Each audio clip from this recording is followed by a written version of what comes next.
যত নবী দুনিয়ার মাটিতে আসছে, বাবা আদম থেকে শুরু করে আমাদের নবী পর্যন্ত সব নবীরা পৃথিবীর মাটিতে এসে সবার এক নাম্বার কাজ হলো সবাই ঘোষণা দিয়েছে, হে জমিনের মানুষ তোমরা বলো লা ইলাহা ইল্লাল্লাহ। বলুন লা ইলাহা ইল্লাল্লাহ, লা ইলাহা ইল্লাল্লাহ।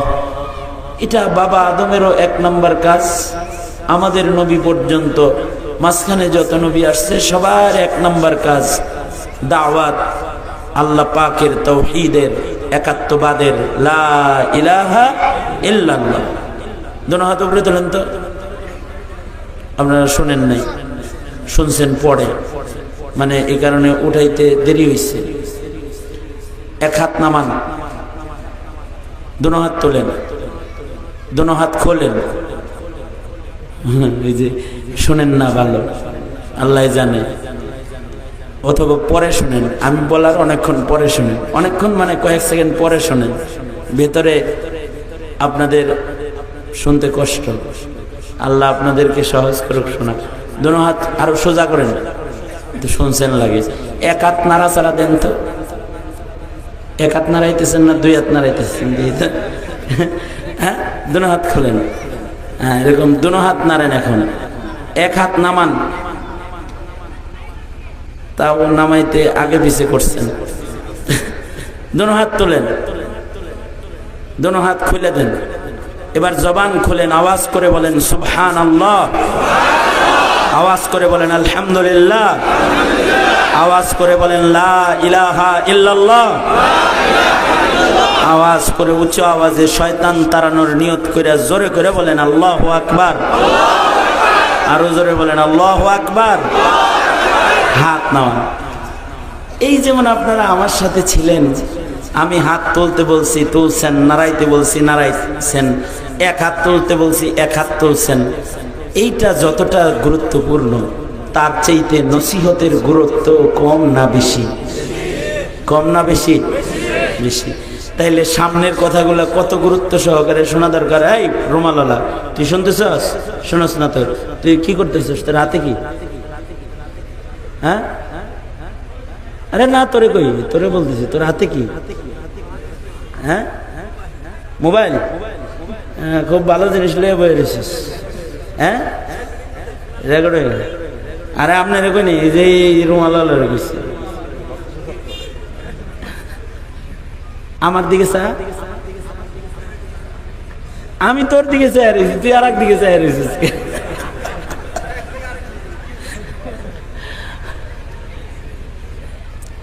আল্লাহ, এত কিছু কেন করতেছি? রাত অনেক, 12:15 মানে হলো মধ্যরাত। মধ্যরাতে আপনারা একদিকে আমি আর একদিকে যদি হয় তাইলে মুনাসাবাত হবে না, আর মুনাসাবাত না হইলে যা বলবো এগুলো কি থাকবে না, স্মরণ থাকবো না। সকালবেলায় কইবেন কি যিনি ওয়াজ করছিল রে হুজুর। কিন্তু যদি খেয়াল করে শুনেন তাইলে অনেক দিন মনে থাকবে, আর একজনকে আপনি এই কথাগুলো বলতে পারবেন।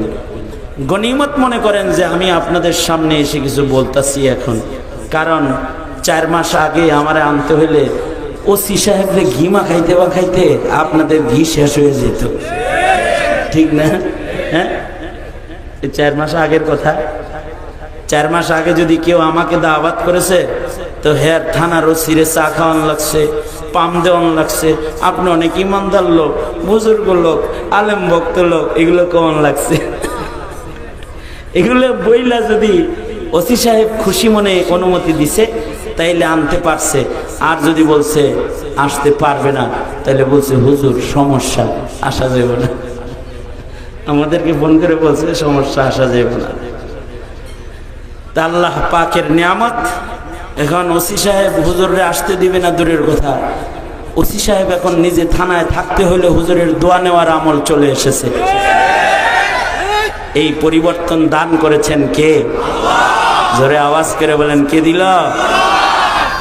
সুতরাং এই যে একটা পরিবর্তন পাইছেন, এটা আল্লাহ পাকের নিয়ামত, এটার শুকরিয়া আদায় করা চাই।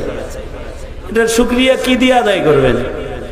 মোল্লারা যে আসে তাদের কথা গুরুত্ব সহকারে শুনে তাদের কথাগুলোকে গ্রহণের মাধ্যমে এর এক প্রকারের শুকরিয়া আদায় করতে হবে। কারণ পরিবেশ খারাপ হইলে আনতেই পারতেন না, পরিবেশ আল্লাহ ভালো করছেন তাই আসছে, তাহলে দুই কথা শোনাই তো দরকার, ঠিক না? এটাও একটা শুকরিয়া। তো বহারহাল ওইগুলা যদি বলতে চাই তাইলে আবার ওয়াজ বাদ দিয়ে শেষে অন্য কিছু বলা লাগবে। এই ফাইজলামি, ওলামায়ে কেরামদের কদর না করার দুষ্টামি, এটা আওয়ামী লীগের জাতীয় খাসলতে পরিণত হয়েছিল বিধায় তারা এখন নিগৃহীত, ঘরে থাকতে পারে না। তারা এখন দেশ ছাড়া, আপাতত এদের লিডার দিল্লিতে ঘুমাইতেছে, থাকে, বাংলাদেশে জায়গা নেই। এইগুলো বলতে চাই না, যা বলতে চাই ওই দিকেই যাই। আল্লাহ সবাইরে সহি বুঝ দান করুক, আমাদের সবাইরে আল্লাহ তাআলা সহি বুঝ দান করুক, জোরে বলেন আমিন। দ্বীনের কদর বুঝার, ওলামাদের কদর বুঝার তৌফিক দান করুক। আমি এইগুলো এই জন্য এখন বলি, কিছু কিছু যা বলি হইলো এখন যারা দেশ চালায় আর সামনে যারা দেশের ক্ষমতা আসবে তাদের একটু হুশ আক্কেল সোজা হওয়ার জন্য বলি। কারণ আওয়ামী লীগ দেশ ভালোই চালাইছে, খারাপ চালাইছে না, মোটামুটি রোডঘাটও ভালো হয়েছিল, মোটামুটি চলছে ভালো। আওয়ামী লীগের সবচেয়ে বড় বদখাসিলত যেটা, সেটা হলো দ্বীনি অঙ্গনে আঘাত করেছে। মাহফিলে আঘাত, মসজিদের মিম্বরে আঘাত, মাদ্রাসাগুলোর আয়ের উৎসের ভেতরে আঘাত। দুনিয়ার আর কোন জায়গা পাইছে না, দুদকরে পাঠাইছে মাদ্রাসা দেহ। অথচ হ্যার নিজের, হাসিনার নিজের পিয়ন কয় হাজার কোটি যে চুরি করছে, হ্যাঁ নিজে কইছে, হ্যাঁ 400 কোটি চুরি করছে হলো হ্যার নিজের পিয়ন। বক্তব্য দিয়েছে স্বয়ং শেখ হাসিনা দামাত বারাকাতুহু। উনি নিজেই নিজের বক্তব্যে বলছে হ্যার পিয়ন 400 কোটি টাকা চুরি করছে। তাইলে দেশের আর অন্যরা কি করছে? দুদক দিয়া তাদের দেখে নাই, কিন্তু দুদক দিয়া এদেশের মাদ্রাসাওয়ালাদেরকে হয়রানি করেছে। হ্যাঁ, হয়রানি করেছে। মাদ্রাসাগুলোতে কারা দান করে তাদেরকে ধরার চেষ্টা করেছে। কেন দান করে? তার মানে তারা এই দেশ থেকে দ্বীনকে বন্ধ করার চক্রান্ত করে তাওহীদবাদী মুসলমানদেরকে হিন্দুত্ববাদ শেখানোর চক্রান্ত তারা করেছে। ওয়াজ মাহফিলে যে হেরা ওয়াজ করছে, ওয়াজ যদি আল্লাহ রসুলের করতো তাহলে তাও ভালো লাগতো। আওয়ামী লীগের নেতারা ওয়াজ করতো কি জানেন? আমাদের নেত্রী ডেলি তাহাজ্জুদ করে, এটা হলো হেগর ওয়াজ মাহফিলের ওয়াজ। আমাদের নেত্রী ডেলি 5 পারা কোরআন শরীফ পড়ে, আমাদের নেত্রী কিন্তু ইশরাকের নামাজ না পড়ে জায়নামাজ থেকে উঠে না, এইগুলা বলছে। আমরা প্রতি উপজেলায় একটা করে মসজিদ করেছি, এগুলা বলছে। এগুলা বইলা এদেশের আলেমদেরকে জেলখানায় তালাবদ্ধ করেছে, মামলা দিয়ে হয়রানি করেছে। এগুলোই তো করেছে। ওয়াজ মাহফিলে হুজুরদের ওয়াজ বাদ দিয়ে তাদের ওয়াজ শোনা লাগছে। খোদ আমি, আমার মতো একটা মানুষ, আমি হেফাজতে ইসলামের যুগ্ম মহাসচিব, আমার ওয়াজ বন্ধ করে আওয়ামী লীগের নেতা ওয়াজ করছে, আমাকে বসায় রেখে কথা বলেছে। তার মানে মোল্লার চাইতে তার কথার দাম বেশি। এই যে জুলুমগুলা করেছে, এই জুলুমগুলা করে তারা আপাতত দেশ ছাড়া হয়েছে। এখন ইসকনের লগে তাল মিলায়, অমুকের লগে তাল মিলায়, যারা দেশে বিদ্রোহ করে, সন্ত্রাস সৃষ্টি করে, মানুষের নিরাপত্তা নষ্ট করে, তাদের সাথে তাল মিলায়। গত কয়েকদিন আগেও ইসকনের সাথে মিছিলে অংশগ্রহণকারী ছাত্রলীগ গ্রেফতার হয়েছে, গতকালকেও। যাই হোক, এগুলো কথা না, কথা হলো এগুলো বলি এজন্যে এখন যারা দেশ চালায় অথবা সামনে যারা চালাবে, তারা যেন এদেশের আলেম অথবা মসজিদ মাদ্রাসায় কুনজর না দিয়ে দ্বীনের খেদমত করার মানসিকতা যেন তারা লালন পালন করে, এই উদ্দেশ্যে বলে। বহরহাল পৃথিবীতে যত পয়গম্বর আগমন করেছেন বাবা আদম থেকে শুরু করে আমাদের নবী পর্যন্ত যত নবী দুনিয়ার মাটিতে আসছে, সব নবীর এক নাম্বার কাজ ছিল মানুষের মুখে এটা উচ্চারণ করা, লা ইলাহা ইল্লাল্লাহ, লা ইলাহা ইল্লাল্লাহ।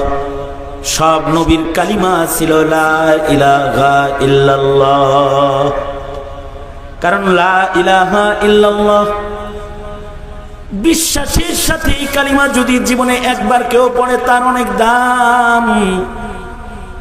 যারা বিশ্বাসের সাথে একবার কালিমা পড়বে তারা জান্নাতের মালিক। সুবহানাল্লাহ বলেন, সবাই মিলা বলেন সুবহানাল্লাহ। যারা বিশ্বাসের সাথে একবার বলবে লা ইলাহা ইল্লাল্লাহ, তাদেরকে আল্লাহ তাআলা জান্নাত দেওয়ার জন্য বাহানা করবেন। আল্লাহ তাআলা সর্বনিম্ন একজন কালিমাওয়ালা মুমিনকে দোজখের আগুন থেকে বের করার আয়োজন স্বয়ং আল্লাহ তাআলা নিজের জিম্মায় আল্লাহ তাআলা তাকে বের করার আয়োজন করবেন। যারা কালিমাওয়ালা তাদেরকে আল্লাহ তাআলা বিভিন্ন বাহানায় বাহানায় ক্ষমা করে। তার ভেতরে আজকে রাত্রে এই গ্রামের মানুষ ক্ষমা পাবে বাহানায় বাহানায়। যারা কালিমাওয়ালা মাহফিলে বসে রয়েছে, আল্লাহ তাআলা ফেরেশতাদেরকে সাক্ষী রেখে বলতেছে ওরা কালিমাওয়ালা, ওরা আমাকে ভয় করে, ওরা আমাকে ভালোবাসে। তোরা ফেরেশতারা সাক্ষী থাক, আমি কালিমাওয়ালাদের জিন্দেগির সব গুনাহ মাফ করে দিলাম।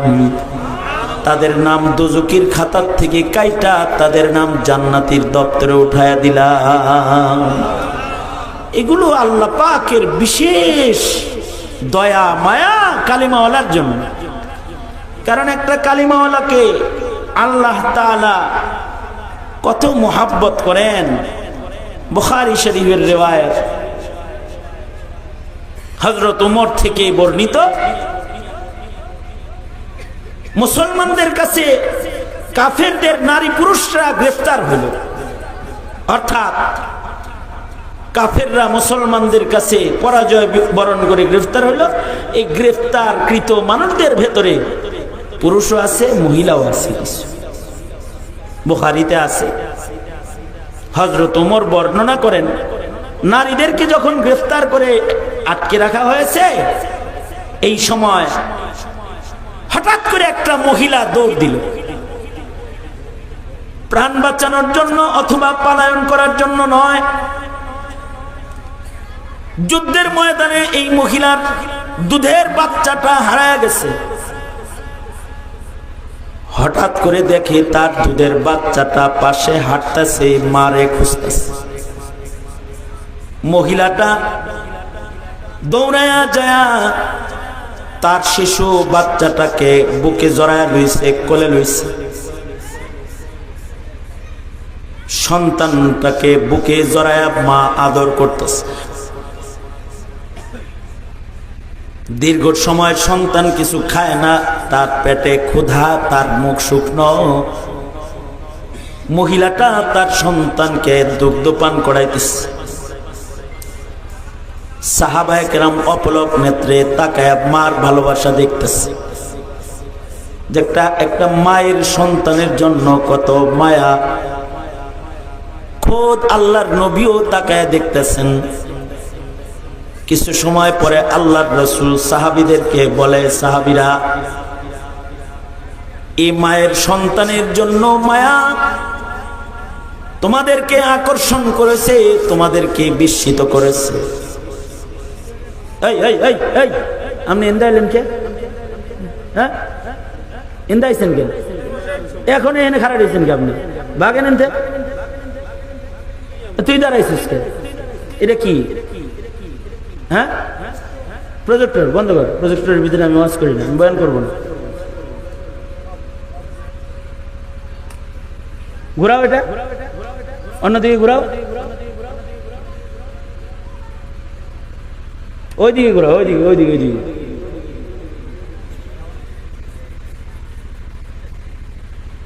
তোমার তো তাহলে এখন আর কোনো কাম নাই, হয়তো ওয়াজ শুনবা, তাছাড়া চলে যাবে। কোনটা ওয়াজ শুনবা? হ্যাঁ, তাহলে বয়ে থাকো। আমি মোটে কালে দাওয়াত রাখি না বাবু, রাগ হয়েছেন? কেন রাখি না? আমি অসুস্থ রোগী, আমার দূরে আসতে কষ্ট, আমি অপারেশনের রোগী, আমার ডান হাত অচল, আমার কোমর অচল, আমার পা অচল, কারণ 1 বছর জেলখানায় আওয়ামী লীগ আমার আদর করছে। তো কি হ্যাঁ করে স্যার হয়েছেন কে? হ্যাঁ, তা আমি অসুস্থ রোগী, মোটে গেলে আসি না, আসছি, এত কিছু করেন কে? আমি আইছি, আমার লোক একটু আলাপ সালাপ করেন না।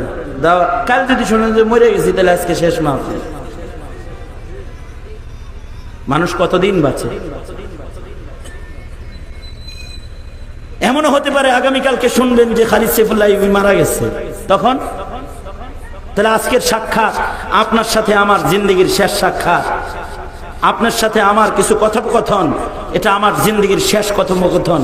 আমি কিন্তু কোনো অভিনয় করতে বসি নাই, আমি এই কারণে খুব সিরিয়াস কিছু জরুরি কথা নিয়ে বসছি আপনাদের সাথে। বুঝেন নাই কথাটা? এই কারণে কেউ যদি আমাকে ডিস্টার্ব দেয় আমি রাগ হই। এটা কি অন্যায়? আমার অন্যায় হলে কানে ধরি, কানে ধরে থাম।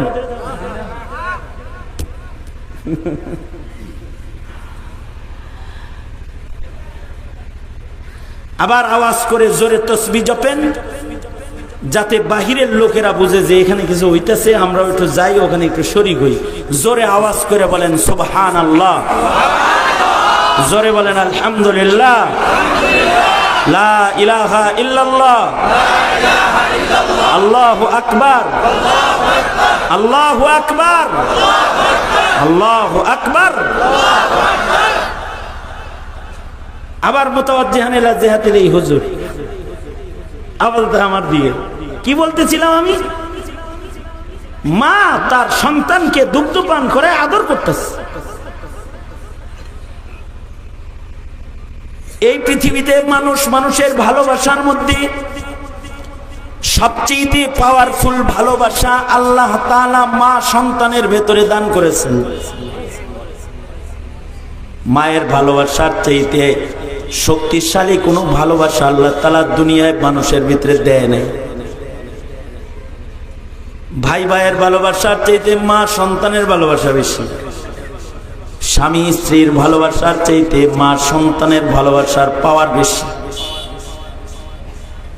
মা সন্তানকে যে ভালোবাসে, এটা আল্লাহর দান। এই ভালোবাসাটা আল্লাহ তাআলা নিজে দান করেছেন।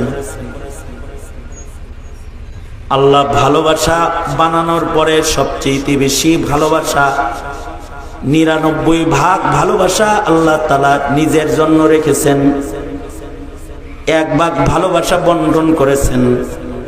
1 ভাগের ভেতরে সবচেয়ে বেশি ভালোবাসা আল্লাহ তাআলা আমাদের নবীজিকে দান করেছেন। আল্লামা সাদি বলেন, 1 ভাগ ভালোবাসার 99 ভাগ মুহাম্মাদুর রাসূলুল্লাহ সাল্লাল্লাহু আলাইহি ওয়াসাল্লামকে আল্লাহ তাআলা দান করেছেন। আবার 1 ভাগ ভালোবাসার বুজুর্গরা বলেন, 1 ভাগ ভালোবাসার 100 ভাগের 1 ভাগের আবার 100 ভাগের 99 ভাগ আল্লাহ তাআলা মায়ের জাতকে দান করেছেন।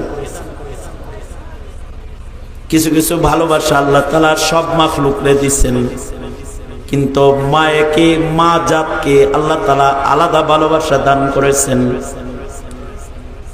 পশু পাখির ভেতরেও মা যারা, তাদের ভালোবাসা আলাদা। এ কারণে মা গরু তার বাচ্চাকে আলাদা ভালোবাসে, মা ছাগলটা তার বাচ্চাকে আলাদা ভালোবাসে।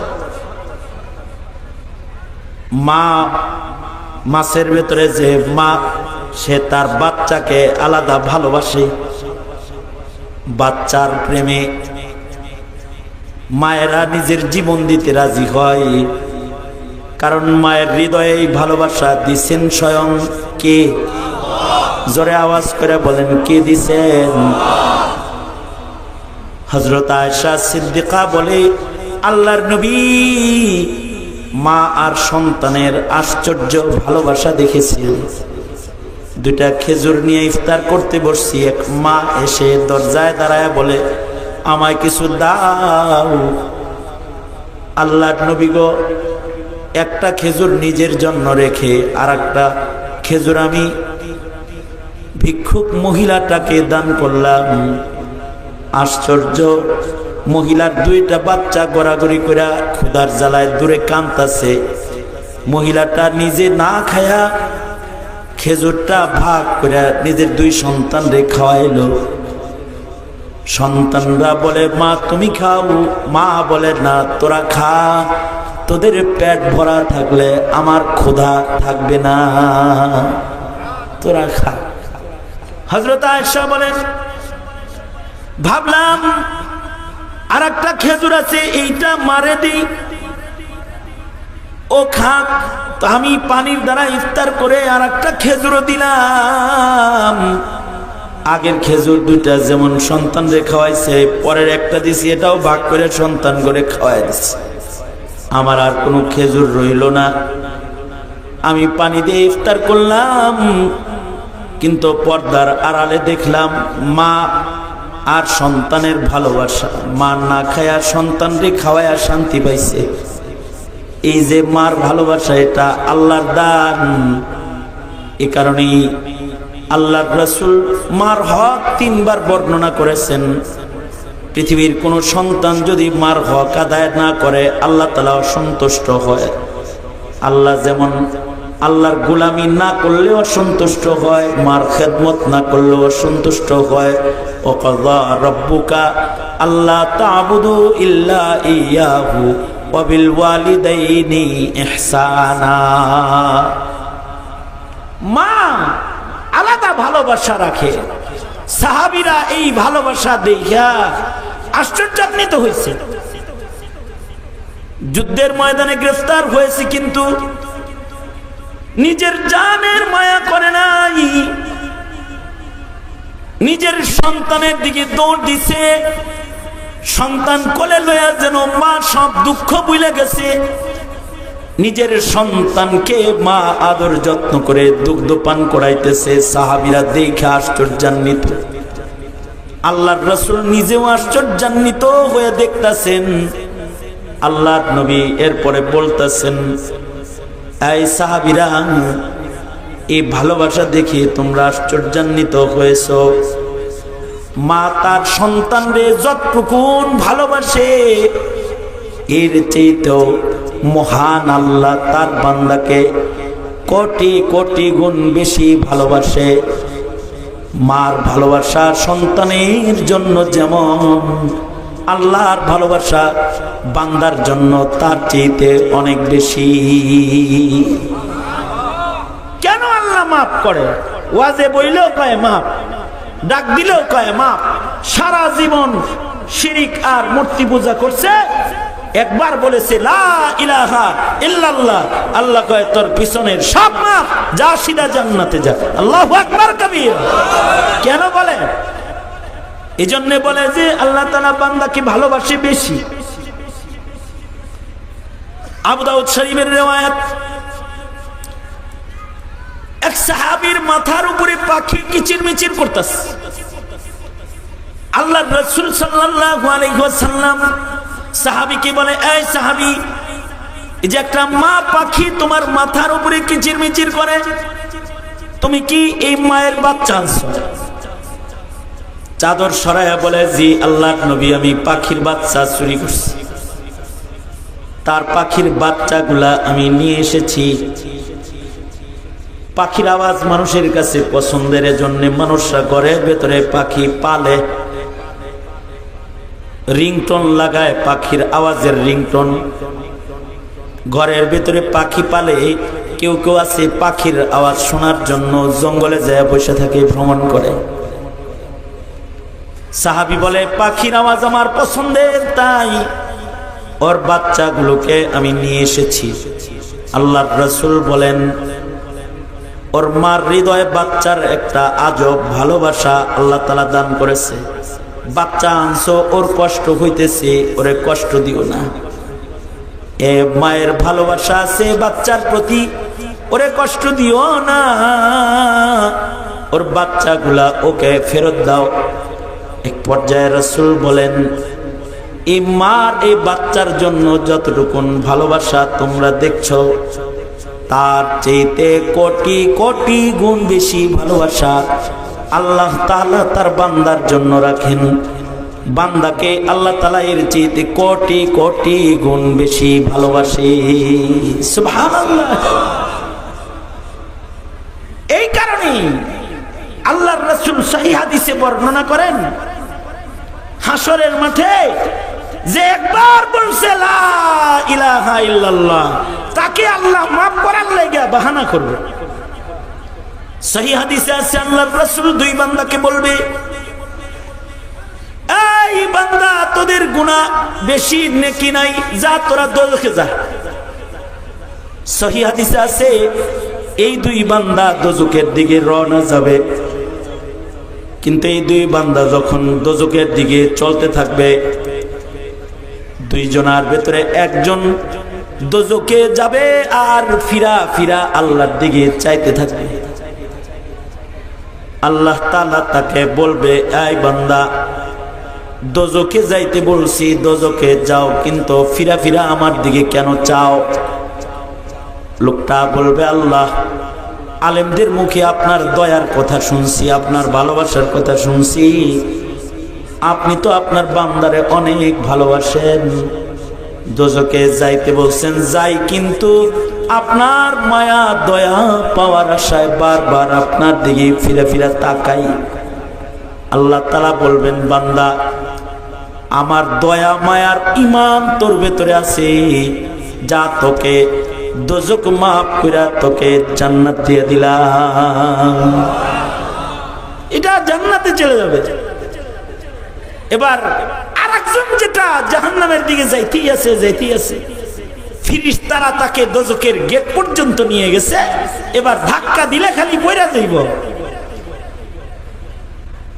জাহান্নামের গেটের কাছে যাওয়ার পরে পেছন থেকে আল্লাহ বান্দাকে ডাকবে, এই ফেরেশতারা আমার বান্দারে জাহান্নামে ফেইলো না, তার লগে আমার কথা শেষ হয় নাই, বান্দাকে আমার দিকে ফিরাও। বান্দাটাকে ধইরা আল্লাহর দিকে ফিরানো হবে। আল্লাহ বান্দাকে জিজ্ঞেস করবে, এই আমার বান্দা যাইতে কইলা আমার খালি যাস আর যাস আর যাস, পিছনের দিকে একটু তাকাস না, চাস না, কি লেগে রে বান্দা? বান্দা বলবে, আল্লাহ গো দুনিয়ায় কত আদেশ করছিলা, নামাজ পড়তে পড়ি নাই, রোজা রাখতে বলছিলা রাখি নাই, হজ যাকাত দেই নাই, তোমার হুকুম দুনিয়ার মাটিতে একটাও মানি নাই, আজকে তুমি একটা হুকুম করেছো দোজখে যাও বান্দা। আল্লাহ গো আজকের এই হুকুমটাও যদি আমি না মানি, বান্দা হওয়ার মতো কোনো প্রমাণ আমার কাছে থাকে না, এ কারণে আজকে তোমার হুকুম মাইনা দোজখের দিকে আমি রওনা করেছি। আল্লাহ বলবেন, বান্দা রে আমার হুকুমের প্রতি তোর তাহলে সম্মান আছে, যা আমার হুকুমের সম্মান দেওয়ার কারণে আজকে তোকেও দোজখ মাফ করে আমি জান্নাত দিয়ে দিলাম। জায়গা জান্নাতে চলে যায়। একটা মুমিনের প্রতি, আমাদের প্রতি মালিকের মায়া এরকম। তবে শর্ত হইল ঈমানটা কবরে নেওয়ার লাগবে। ঈমান যেন কবরে নিতে পারি, এজন্য নবীরা ইলম নিয়ে আসছে। নবীরা মানুষদেরকে আল্লাহর পরিচয় খালি শিখায় নাই, ইলমের দ্বারায় আল্লাহ বিশ্বাস ঈমানকে কবরে নেওয়া শিখাইছে। এ কারণে আলেমরাও জাতিকে খালি লা ইলাহা ইল্লাল্লাহ শিখায় না, জাতিকে লা ইলাহা ইল্লাল্লাহর ঈমানটা কবরে নেওয়া শিখায়। এই কাজ করলে পরে ঈমান কবরে যায়, আর এই কাজ করলে কিন্তু ঈমান ধ্বংস হয়ে যায়, মুমিনের ঘরে জন্মায়াও বেঈমান হয়ে যায়। কথা বলেন ঠিক না বে ঠিক? জোরে বলেন। আমাদের মিশন কি? এই উলামায়ে কেরামের মিশন কি? উলামায়ে কেরামের মিশন হলো সবাই বলো লা ইলাহা ইল্লাল্লাহ, এটা বলায়। আর উলামাদের মিশন হলো ঈমানটা যেন কবরে যায়, ঈমানটা যেন নাস্তিকে না নেয়, মুরতাদে না নেয়, বেঈমানে না নেয়, কাদিয়ানি না নেয়, ঈমানটাকে ইসকনে যেন না নিয়ে নেয়। ঠিক আস্তে করে কষ্ট জোরে আওয়াজ করে বলেন ঠিক না বাকি এগুলাই শিখায় আলেমদের কাজ। এটা আলেমরা কারোর চেয়ার থেকে নামায় না, কারোর উঠায় না, কারোর ভোট নিয়ে টানাটানিও করে না। আমি এই এলাকায় এসে আমার ভোট নিয়ে টানাটানি করার কিছু আছে? এটা আমার আসন?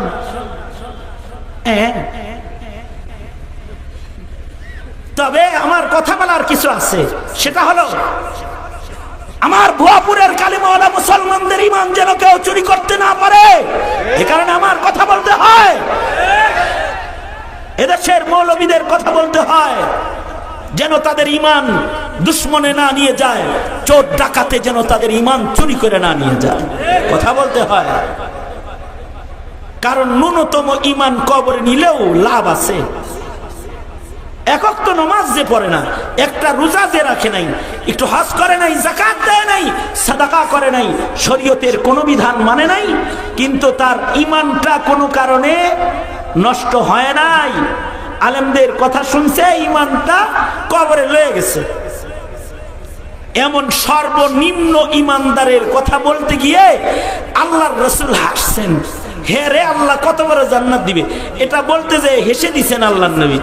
সাহাবীরা জিগায়, নবীজি আপনি হাসেন কেন? আল্লাহর রাসূল বলে, আল্লাহর শান বলতেছি, মুমিন বান্দার প্রতি আল্লাহর মায়া দয়া এটা বলতেছি। আল্লাহ নিজেই হাসতেছে, এর লেগে আমি হাসতেছি। আল্লাহু আকবার কাবীরা। নবীর কাছ থেকে এই হাদিস যে সাহাবী বর্ণনা করেছে, সেও বর্ণনা করার সময় হাসে।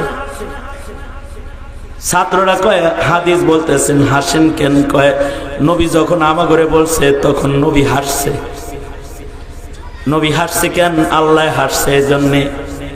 সেই ১৫০০ বছর আগে থেকে এই হাদিসটাকে বর্ণনা করার সময়, পড়ানোর সময় মুহাদ্দিসরা হাসে। বক্তা সাহেব যখন এই হাদিস বর্ণনা করে সে নিজেও হাসে। হাইসা হাইসা হাদিসটাকে বলে, কারণ এই হাদিসকে মুসালসাল বিযহিক বলা হয়। দুনিয়ায় যত মানুষ এই হাদিস বর্ণনা করেছে হাইসা হাইসা বর্ণনা করেছে, অর্থাৎ এক জাররা ঈমান যে কবরে নিয়ে যাবে তাকে আল্লাহ তাআলা দোজখের আগুন থেকে বের করার জন্য নিজে অভিনয় করবে। আল্লাহ তাআলা ফেরেশতাকে বলবে, ফেরেশতারা জাহান্নামের ভেতরে একটা মুমিন দেখা যায়, ওই ছোট্ট মুমিনটারও আমার কাছে একটু দাম আছে, ওরে দোজখের মাঝখানে রাখো না, আমার কষ্ট হয়, ওরে জাহান্নামের কিনারায় টাইনা লয়ে আসো। ফেরেশতারা টাইনা এসেছে দোজখের কিনারায় নিয়ে আসবে। দোজখ বর্ডার ভিতরে, কিন্তু বর্ডার এরিয়ায় আছে। হাদিসে আছে আল্লাহ তাআলা তার লগে কথা বলবে। ওই ঈমান টুকের কারণে আল্লাহ নিজে বান্দার সাথে কথা বলবে। আল্লাহ বান্দাকে ডেকে বলবে, ও আমার ঈমানদার বান্দা, বান্দারে ভিতরে আসিলি, মাঝখানে তো তোর কষ্ট হয়েছে, এবার কিনারে আনছি। ও বান্দা তোর কি আমার কাছে চাওয়ার কিছু আছে? আল্লাহ নিজে বলবে, তুই কি আমার কাছে কিছু চাসনি রে বান্দা? বান্দা আল্লাহকে বলবে, আল্লাহ দোজখের ভিতরে আগুনে থাকতে তো কষ্ট হয়, এটা বুঝেনি। ও আল্লাহ বেশি কিছু আমি চাই না, দোজখের বাইরে যে একটা গাছ দেখা যায়, আমাকে দোজখ থেকে বাইর করে ওই গাছের ছায়ার নিচে একটু যদি জায়গা দেন, তাহলে আপনার জাত আপনার জালালের কসম করে বলতেছি আর কিছু আমি চাবো না। আল্লাহ তাআলা বান্দাটার আবেদন পুরা করে বান্দাকে দোজখের আগুন থেকে বাইর করে গাছের ছায়ার নিচে জায়গা দিবে। এবার এই বান্দা গাছের ছায়ার নিচে বয়ে রয়েছে। আল্লাহ তাআলা আরাফে জান্নাতের বর্ডারে আরেকটা গাছ দাঁড় করাবে, আর বান্দাকে এই গাছ দেখাবে। তার মানে বান্দাকে আরো কিছু চাওয়ার জন্য লাইন আল্লাহ নিজে কইরা দিতেছে। এবার আল্লাহ জিজ্ঞেস করবে, এই বান্দা আগে দোজখের ভিতরে ছিলি, এখন তো আরামই আছস, আর কিছু চাসনি। বান্দা বলবে কি বলেন আল্লাহ, চাই না মানে? এখন যেখানে আছি এখানে দোজকের বাতাস লাগে, গরম বাতাস।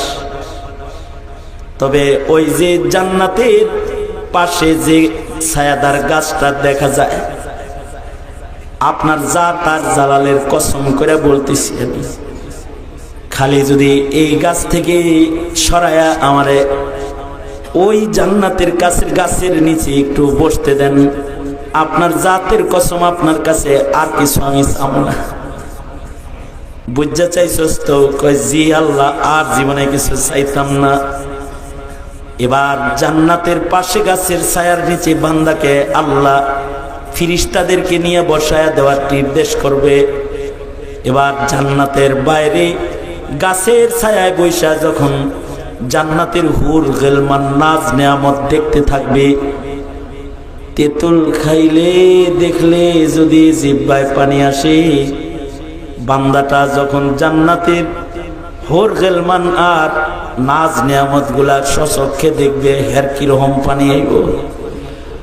আল্লাহ তাআলা এবার বান্দাকে বলবে, বান্দা এতক্ষণ তো ইজ্জতের জাতের কসম খায়া খায়া চাইছে, এ পর্যন্ত আসছস, আবার কিছু কি চাওয়ার আসেনি? তুই না একটু আগে বললি আর কিছু চাবি না, আবার কিছু চাস আমার কাছে? বান্দা বলবে, আল্লাহ কসম টসম করে এত কিছু কইলাম, তারপরেও একটা জিনিস চাই, বেশি কিছু চাই না আল্লাহ। ওই যে কি মনোরম সুন্দর জান্নাত দেখা যায়, এই জান্নাতের উপযুক্ত তো আর আমি না। তবে আপনি যদি ভিতরে একটু বসার জায়গা দিতেন, তার মানে ওই জান্নাতের ভিতরে আমার একটু বসার জায়গা দেন, এর চেয়ে আর কিছু চাই না। আপনার জাতের কসম আর কিছু চামুন আপনার কাছে।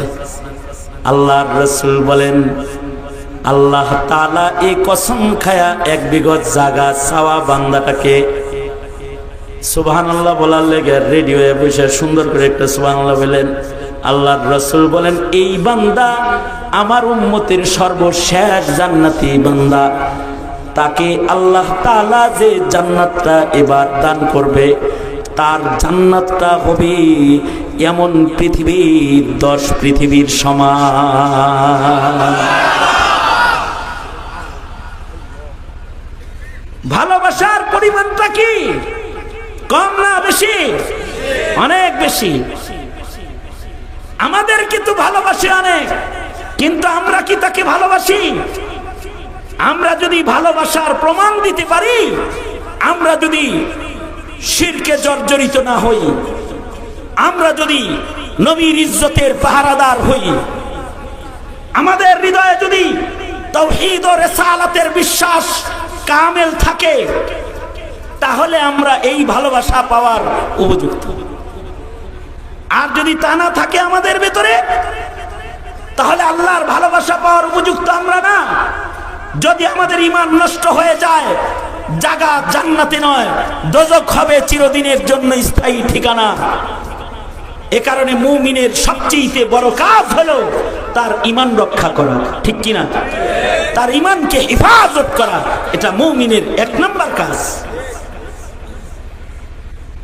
আজকে আমাদের ঈমান লুটে পুটে নেওয়ার জন্য বিজাতিরা উঠে পড়ে লেগেছে। আমাদের বিশ্বাস নষ্ট করার জন্য, আমাদের তাওহীদ নষ্ট করার জন্য অপচেষ্টা কাফের মুশরিকরা করতেছে। আমাদের ঈমান নষ্ট করার জন্য আমাদের সন্তানদেরকে আল্লাহ চিনতে দেয় না, রাসূল চিনতে দেয় না। সবচেয়ে বড় বিষয় হলো আমাদের সন্তানরা আল্লাহ চিনে না, রাসূল চিনে না। যারা চিনে না তারা নবীর ইজ্জত, নবীর সম্মানের কথা বুঝে না। আল্লাহ চিনে না তো আল্লাহর হুকুম তারা মানে না। তাদের কাছে নামাজের মূল্য নাই, তাদের কাছে রোজার মূল্য নাই, তাদের কাছে শরীয়তের হুকুমের মূল্য নাই।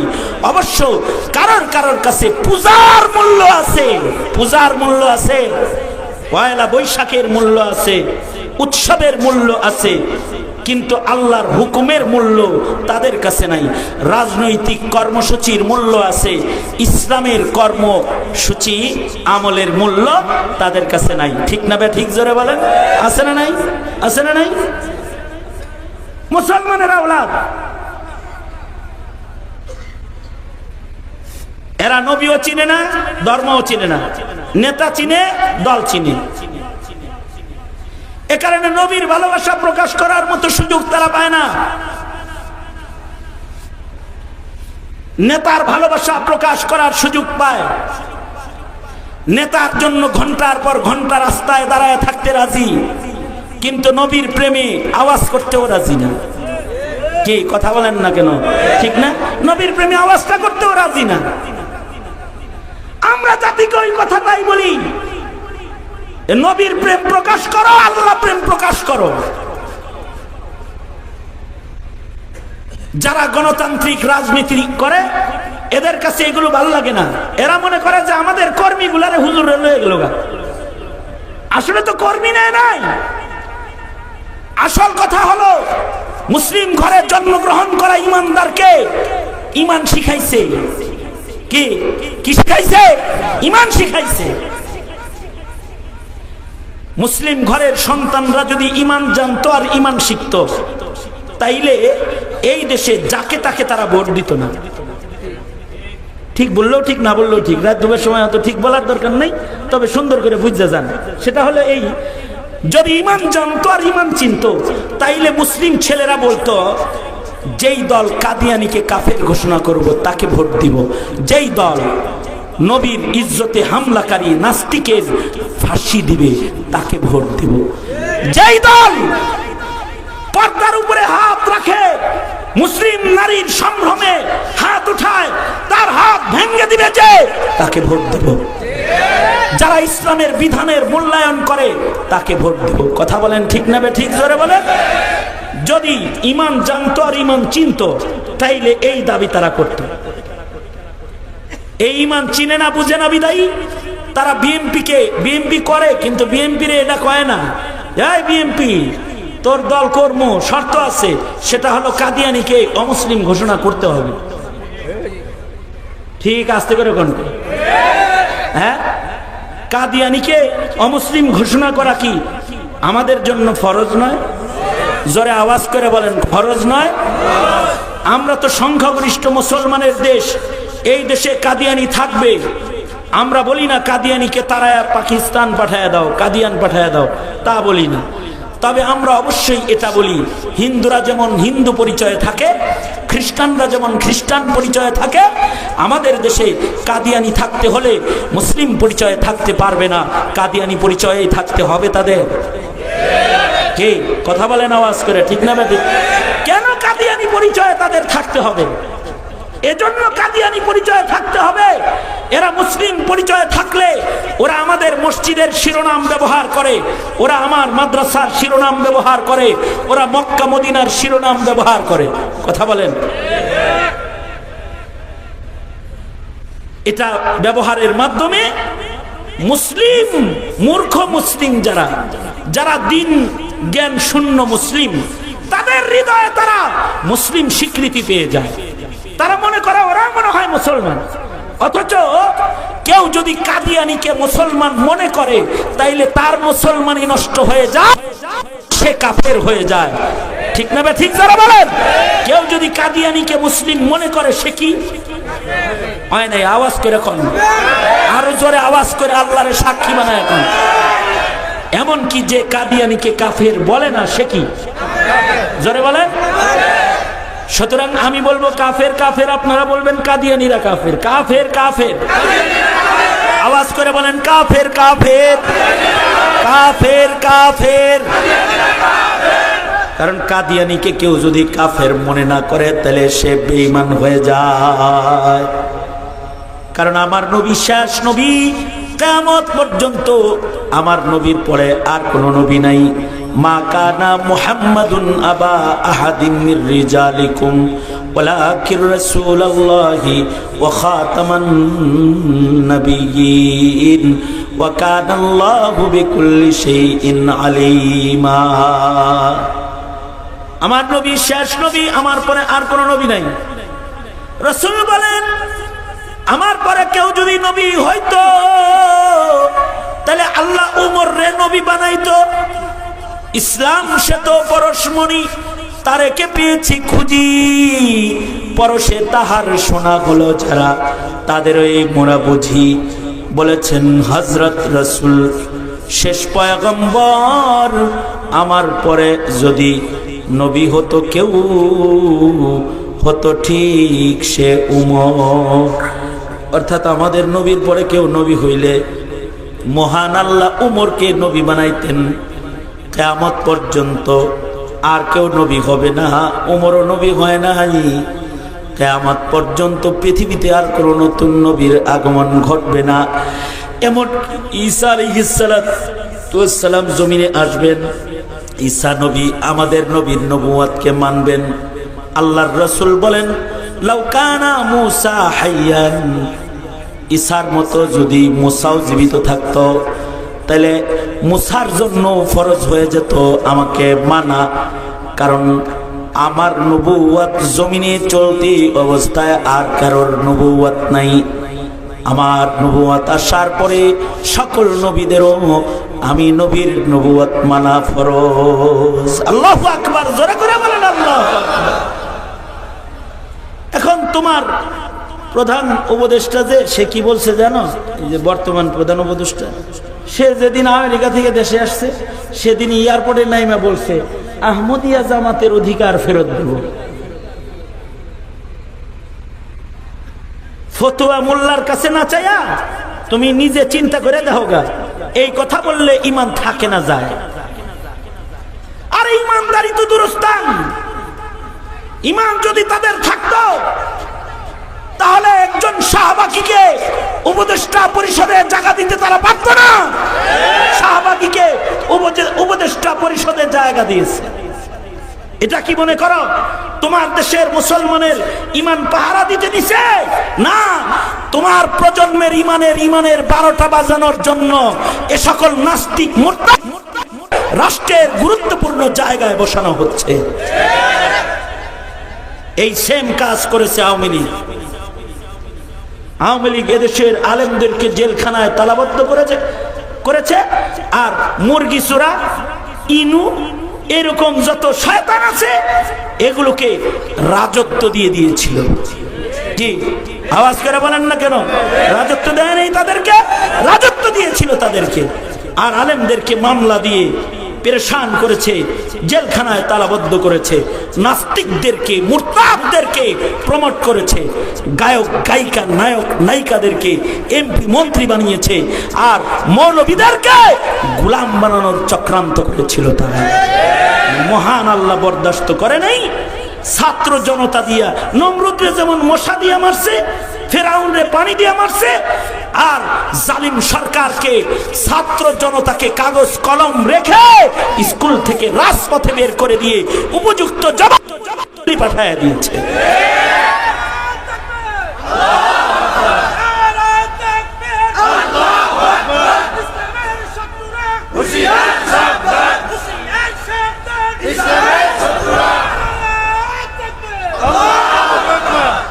এদেশের আলেম ওলামারা ধৈর্যশীল, বিশ্বাস করেন এখনো মোল্লার গায়ে যত ধৈর্য, সারা দুনিয়ার সব মুসলমানের ধৈর্য এক জায়গায় করলে মোল্লার ধৈর্যের সমান হবে না, হবে না। আমাগরে কি রাজাকার আজকে থেকে কয়? হ্যাঁ, বইয়ের রিসুস বেটা, এই মোল্লা মুন্সিরের রাজাকার কি আজকের থেকে কয়? মৌলবীদের রাজাকার কয় স্বাধীনতার পরের থেকে, 72 থেকে। সেই 72 থেকে মোল্লা করে রাজাকার কয়। এ পর্যন্ত মৌলবীরা কারোর মাথায় বাড়ি দেয় নাই, রাজাকার বলে বিধায়। কিন্তু একদিন খালি রাজাকার কইছে, একদিন রাজাকার কইছে, আর 12টা বাজায় 13টা ঝুলাই দিছে। খাওয়ান পর্যন্ত খাইতে দেয় নাই। কত সুন্দর সুন্দর রান্না বাড়া করেছিল বলে খাবে, আন্ডা মাছ খান্ডা অনেক কিছু রেডি করেছিল খাইবার জন্য। এই সব ছাত্ররা যায় খাইছে, ওখানে যে দিল্লির প্রসাদ খেয়েছে। দাদি দিল্লির প্রসাদ খেয়েছে গিয়ে, আর মাছ তরকারি যা রান্না করছিল সব যায় ছাত্ররা খেয়ে লাইছে। শুধু এইগুলা খাইছে তা না, হাসিনার বেডে জুতা শুদ্ধ যায় শুইছে, বেচারির হাঁসগুলা চুরি করে লয়ে গেছে, মাছগুলা পুকুর থেকে উঠে লয়ে গেছে, মুরগি লয়ে গেছে, একজনে বালিশ লয়ে যায়, কয় বালিশ বালিশ, গণভবনের বালিশ, পর্দা শুদ্ধা লয়ে গেছে, যা ছিল সব নিচে। এমনকি গণভবনের চতুর্দিকের ইট গুলাকে খুলে ফেলেছে। এখন কোন কেউ যদি গণভবন দেখতে যাও, যায় দেখবা গণভবনের চতুর্দিকের ডাবল ইটের গাঁথনি একটাও নাই, খুলে আলাইছে চতুর্দিক থেকে। আমার মনে হয় এই ছাত্রগুলা যদি হাসিনারে যায় ভিতরে বসা পাইতো, তাইলে গায়ের চামড়া খোলা ফেলতো, তার চামড়া রাখতো না। কেন? কি অপরাধ? একমাত্র অন্যায় হলো আলেম বিদ্বেষী হওয়া, ইসলাম বিদ্বেষী হওয়া, একমাত্র অপরাধ। এদেশের শিক্ষা সিলেবাস থেকে সব সরায় দিয়ে ডারউইন, ট্রান্সজেন্ডার, সমকামিতা, গোমাতা প্রবেশ করায় আল্লাহ রসুল শিক্ষা সিলেবাস থেকে সরায় গেছে।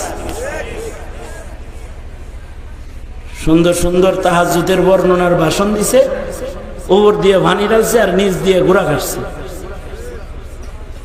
আমরা বলেছি ট্রান্সজেন্ডার শিক্ষা দিও না, আমরা বলেছি ডারউইনের ভ্রান্ত মতবাদ পড়ায় না সন্তানকে।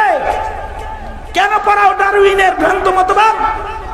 ডারউইন পড়াইলে তো আমার ছেলেরা আল্লাহ ভুলে যাবে, আমার প্রজন্মের সন্তানদের দিলের ভেতরে আল্লাহর বিশ্বাস ঈমান থাকবে না, লা ইলাহা ইল্লাল্লাহ বলা ভুলে যাবে। কারণ ডারউইন পড়লে ওরা বুঝবে যে আমরা মানুষের বাচ্চা না, আমরা আস্ত বান্দরের বাচ্চা। কি কথা বলেন না কেন? আওয়াজ করে বলেন না কেন? মানুষ কি বানরের বাচ্চা?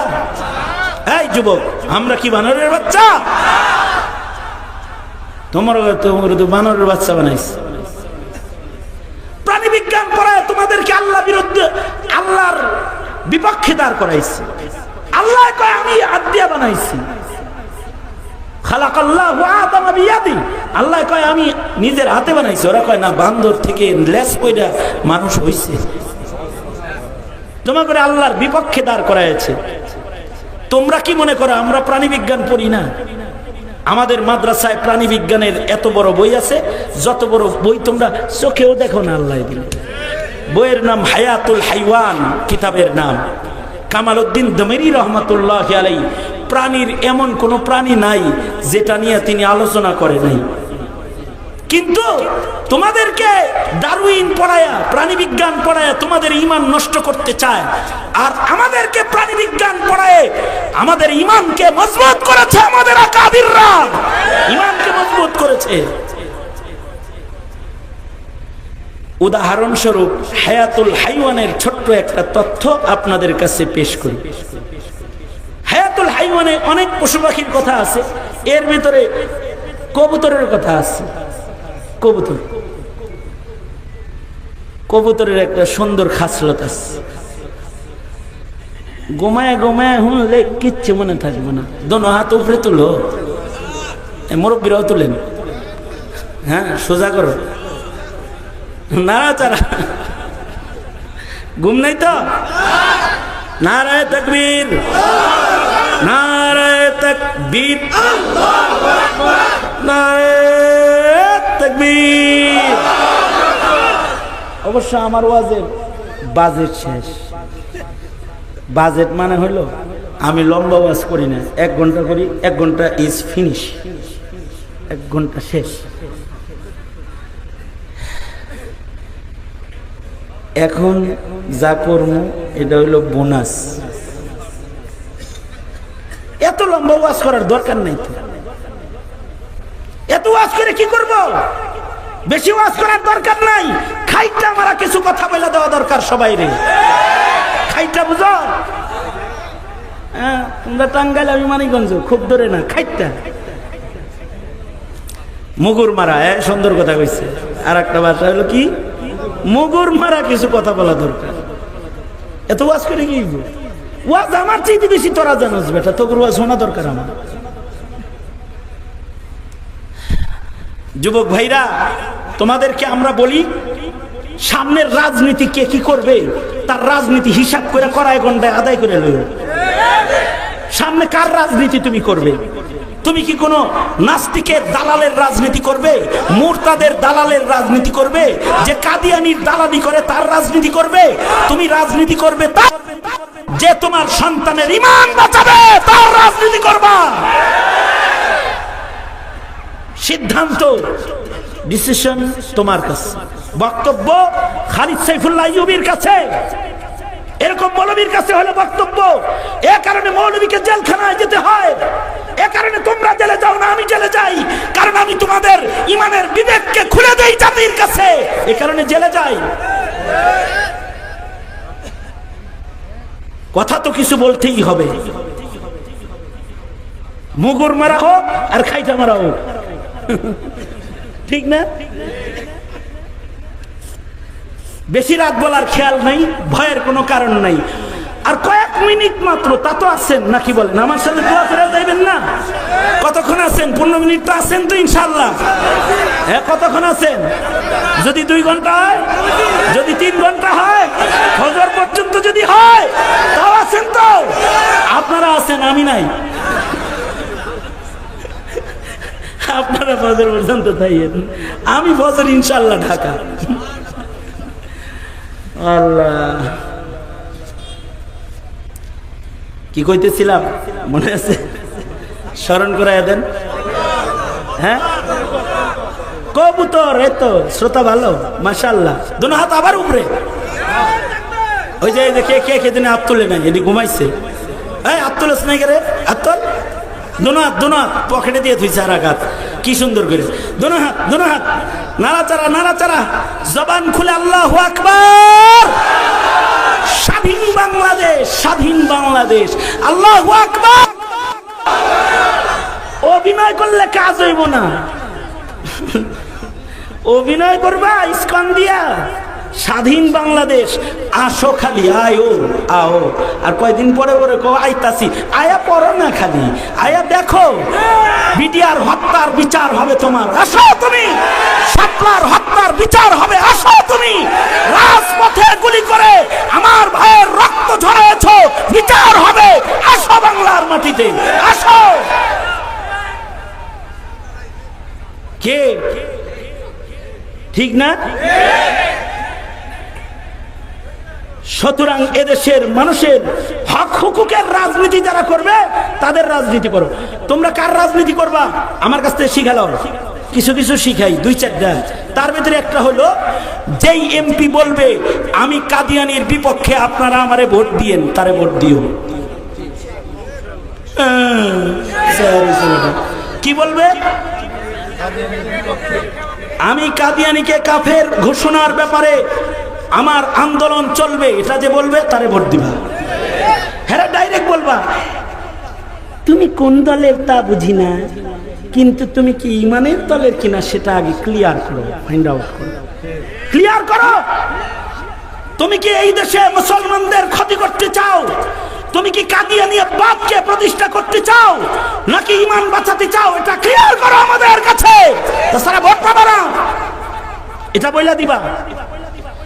আর বলে দিবা 17 কোটি মুসলমানের মাটিতে, ইমানের ঘাঁটিতে কেউ যদি রাসূলের ইজ্জতের উপরে আক্রমণ করে, তার মৃত্যুদণ্ডের কথা রাজপথে দাঁড়ায়ও বলবা তুমি, সংসদে দাঁড়ায়ও বলবা তুমি। কমিটমেন্ট রক্ষা করবা না তো সুতা খাবা। কি এরকম বলা উচিত না? কি লেগে বলবেন? মোল্লার লেগে না আল্লাহর লেগে না আমনের লেগে? আরে কি আর আল্লাহর লেগে আমনের লেগে বলবেন? আপনি আপনার ঈমান বাঁচানোর জন্য বলবেন, আপনার সন্তানের ঈমান বাঁচানোর জন্য বলবেন, ঠিক কিনা? যারা আওয়াজ করে বলেন।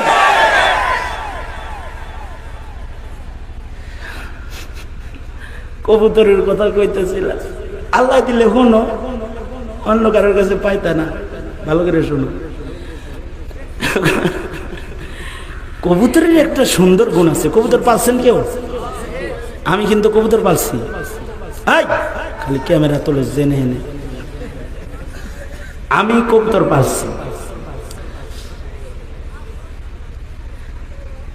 কবুতরের একটা সুন্দর খাসিলত হইল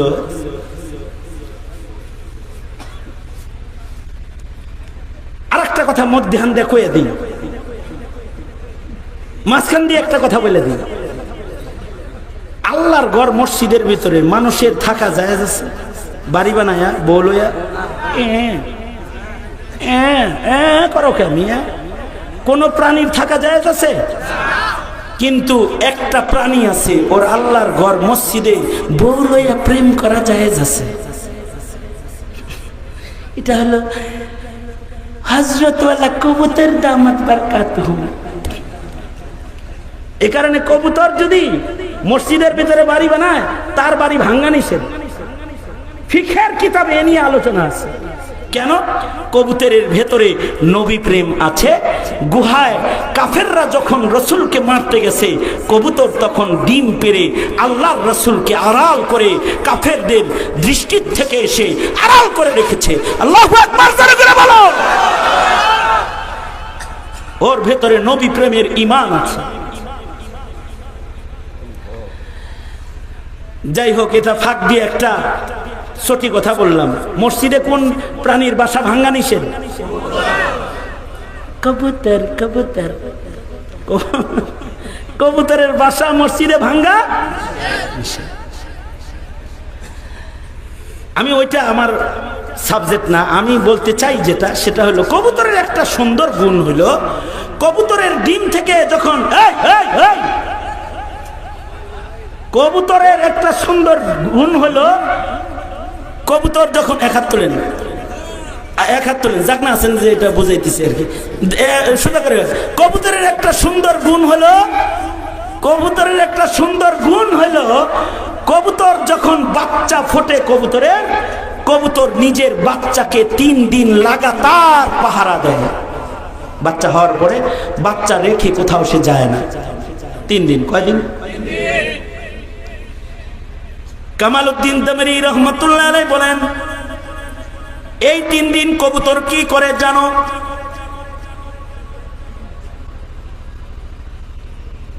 আচ্ছা, কবুতর তো বাচ্চারে দুধ খাওয়ায়। কবুতরের দুধ আছে না? কবুতর বাচ্চাকে দুধ খাওয়ায় না, তো 3 দিন বাচ্চাকে কবুতর কি করে? হযরত কামালউদ্দিন দামেরি রহমাতুল্লাহ আলাইহি প্রাণী বিজ্ঞান পড়ায়। তিনি বলে, কবুতর এই 3 দিন ওর বাচ্চার মুখের ভেতরে বাতাস দেয়। কারণ হলো কবুতরের পাকস্থলী যেটা, এটা জন্মের পরের টিউবের মতো এরকম লাগতে থাকে। যতক্ষণ পর্যন্ত পাকস্থলী না খুলবে ততক্ষণ পর্যন্ত ভেতরে খানা প্রবেশ করানো যাবে না। 3 দিন ভৈরা কবুতর নিজের বাচ্চার মুখে দম করতে থাকে, ফু দিতে থাকে, আর ওর বন্ধ পাকস্থলীকে ফু দিয়া ফুলাইতে থাকে। 3 দিন ফু দেওয়ার পরে এক সময় কবুতরের বাচ্চার বন্ধ পাকস্থলীটা খুলে যায়। খুলে গেলে মা বাহির থেকে খাবার নিয়ে বাচ্চার মুখের ভেতরে দিয়ে দেয়।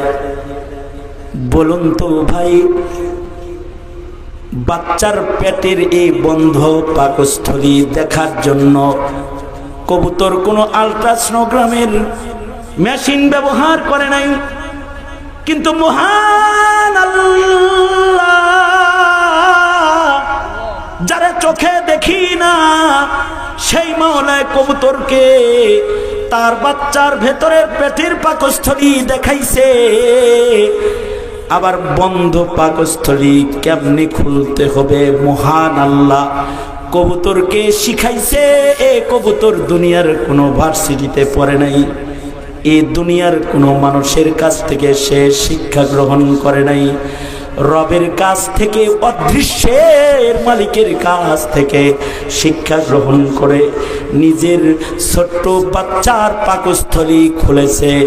এবার বুঝে থাকলে আওয়াজ করে বলো, কবুতরকে এই শিক্ষা যিনি দান করেছেন তার নাম কি? জোরে আওয়াজ করে বলো।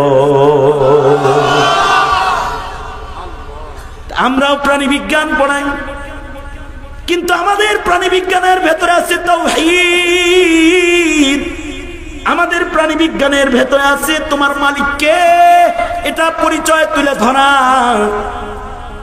কিন্তু তোমাদের প্রাণী বিজ্ঞান যে নাস্তিকরা লেখে তার ভেতরে আছে রবের পরিচয় শূন্য করা। তোমাদেরকে বই পড়ায় নবীর ইজ্জতের উপরে গালি দেওয়া শিখায় দেয়, আর আমরা বই পড়ায় নবীর প্রেম ঢুকাই। জীবন দিবে কিন্তু হানজালার মতো নবীর ইজ্জত লুটায়া দিতে দিবে না। জান বিতরণ করবে কিন্তু নবীর ইজ্জতের পাহারাদারি করবে। এই যে প্রেম, এই প্রেমের নাম ঈমান। আর এই ঈমান যারা ন্যূনতম অল্প ঈমানও যদি কেউ কবরে লইয়া যায়, আল্লাহ তাআলা তাকে এমন পৃথিবীর 10 পৃথিবীর সমান জান্নাতি শুধু দিবে তা না, বাহানায় বাহানায় বাহানায় বাহানায় আল্লাহ তাদের মাফ করে দিবে। এ কারণে তোমরা কালিমাওয়ালা যারা নামাজ পড়ো না, তোমরা কালিমাওয়ালা যারা রোজা রাখো না, তোমরা কালিমাওয়ালা যারা দাড়ি রাখো নাই, তোমরা কালিমাওয়ালা যারা 30 বছর গুনাহ করেছো, ও যুবক কালিমাওয়ালা 25 বছরের ভিতরে রবের হাজিরা সেজদা তুমি দাও নাই, ওযুটা পর্যন্ত শিখো নাই, 2 রাকাত নামাজের মাসাইল তুমি শিখো নাই, তোমার জন্য আল্লাহর রহমতের এক ঝাঁক কথা লইয়া আসছি, তোমার কানে পৌঁছায় দিলাম। তোমার রব তোমারে বড় ভালোবাসে, তোমার রব তোমাকে বড় মুহাব্বত করে।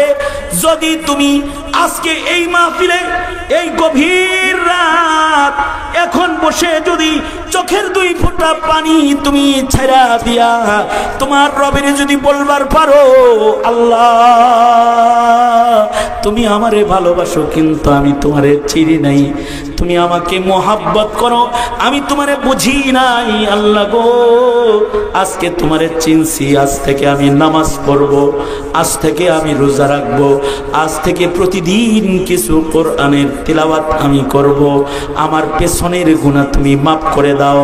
তো আল্লাহ তাআলা বলে, কুল ইয়া ইবাদিয়াল্লাযীনা আসরাফু قل يا عبادي الذين أسرفوا على أنفسهم لا تقنطوا من رحمة الله إن الله يغفر الذنوب جميعا। তোমার জিন্দেগি যত গুনাহ আছে সব আল্লাহ এক মুহূর্তে তোমাকে ক্ষমা করবে। শুধু তাই নয়, আল্লাহর রাসূল বলেন, উলাইকা ইউবাদদিলুল্লাহু সাইয়্যাতিহিম হাসানাত। আল্লাহর বাণী কোরআন নবী শোনায় কয়, তোর জীবনের যত কৃত গুনাহ আছে তোর মাওলা তোকেই এত ভালোবাসে, এখন যদি তার চিনা তুই তওবাটা খালি করতে পারস তো মহান আল্লাহ জিন্দেগীর সব গুনাহকে নেকির দ্বারায় পরিবর্তন করে আমল নামার ভিতরে উঠায়া দিবি। রবের ভালোবাসা ঈমান, আর নবীর ভালোবাসা ঈমান। এ কারণে নিজের সন্তান, নিজের ভাই, নিজের প্রজন্মকে এই ঈমান শিক্ষা দাও, আল্লাহর হক শিখাও, নবীর হক শিখাও। দলের হক তো শিখলো, নেতার হক তো শিখলো, নবীর হক যে শিখলো না, শাফাত নিবে কেমনে, হাউজে কাউসার নিবে কেমনে, আর বিচারের আদালতে ক্ষমা পাইব কেমনে? এই চিন্তাটা করো মুসলিম ভাই। মক্তবের শিক্ষাকে জোরদার করুন, সাবাহি মক্তবকে জোরদার করুন, নিজের ঘরের সন্তানটাকে আল্লাহ রাসূল চিনানোর আয়োজন করুন। যদি আয়োজন না করে মরে যায় তাহলে সমাজে নাস্তিক প্রজনন বেড়ে যাবে, নাস্তিক প্রজনন বেড়ে যাবে, নাস্তিক বাড়বে তো ঈমান হুমকির মুখে পড়ে যাবে। এ কারণে নিজেদের সন্তানদেরকে খাতমে নবুয়ত চিনাবো, ঈমান চিনাবো, রাসূল চিনাবো, আল্লাহ চিনাবো, আল্লাহর ক্ষমা চিনাবো, ইনশাআল্লাহ বলেন ইনশাআল্লাহ। ইয়া আল্লাহ, আমরা ওয়াদা করিতেছি আমাদের প্রজন্মকে আমরা ঈমান শিক্ষা দিব ইনশাআল্লাহ। চিল্লায় জোরে করে বলেন ইনশাআল্লাহ। এই মাদ্রাসার দিকে খেয়াল রাখবো ইনশাআল্লাহ।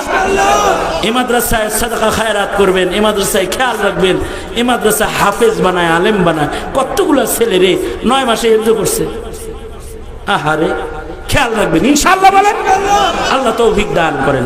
সবাই ইস্তিগফার করেন। আস্তাগফিরুল্লাহ রাব্বি মিন কুল্লি যামবি ওয়া আতুবু ইলাইহি লা হাওলা ওয়ালা কুওয়াতা ইল্লা বিল্লাহিল আলিয়্যিল আযীম।